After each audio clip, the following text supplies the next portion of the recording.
Bonjour, je suis Denis Fage. J'ai créé un site marchand en 2005 que j'ai développé, que j'ai vendu dernièrement. Et depuis 3 mois, je développe une activité de consultant en e-commerce, de coach. Donc mon but, c'est d'aider les commerçants à réussir. Vous avez fait confiance, c'est pas un site ou un écran qui a fait confiance, c'est à vous en tant que commerçant. Et si vous mettez en avant, vous osez vous montrer, vous personnalisez qui vous êtes et que vous communiquez dans vos emails, etc., de façon je veux dire, chaleureuse, elle va le sentir, elle va l'apprécier, et c'est ça qui va renforcer son désir d'acheter encore et de dépenser son argent chez vous plutôt que dans un gros truc ou avec un numéro.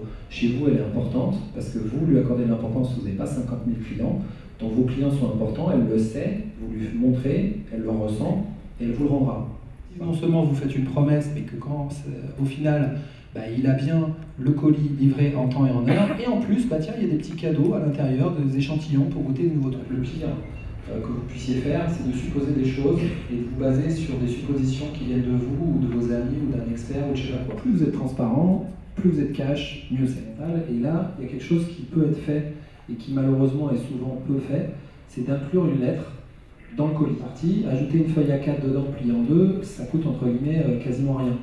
Or, l'impact du gars qui ouvre son colis, il est content parce qu'il vient de recevoir enfin son colis qu'il a commandé, il ouvre, bon ok, il voit le produit, mais s'il y a une petite lettre bien faite, bien écrite, sympa, signée à la main ou avec une signature scannée, etc., de vous en tant que commerçant qui s'adresse à lui, qui le remercie, éventuellement qui lui propose quelque chose, un avantage, une sorte de note, ou ne serait-ce que de remonter sa satisfaction, enfin vous voyez, mais quelque chose qui maintient la relation client. La qualité de service perçu, c'est de tenir votre promesse.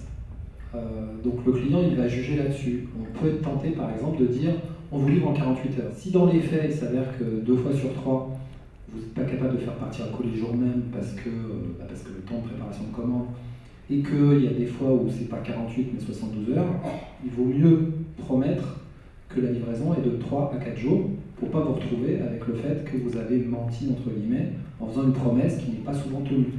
Donc le client, il va vous juger sur le fait de tenir vos engagements. Donc, en amont de ça, il faut écrire des choses qui vont être vraies et tenues à 100% du temps. Et à ce moment-là, vous avez effectivement la satisfaction parce que ce que vous avez promis, c'est réellement passé. La meilleure façon de fidéliser un client, c'est d'essayer de le rendre ambassadeur. Non seulement il est satisfait, il va revenir acheter, mais il fait vraiment votre pub et votre promo parce qu'il trouve que ce que vous faites, c'est génial. Pas juste vos produits, mais vos services. Donc, si on décompose les 9 étapes, au départ, le gars, il ne vous connaît pas.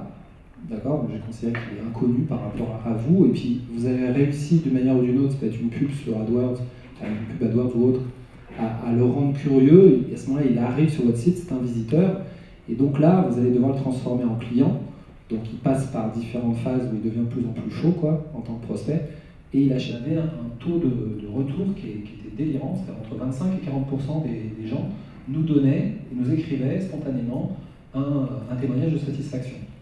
Et après, dans le scénario, 15 jours après, on lui proposait, donc pareil, quasi automatiquement, de parrainer.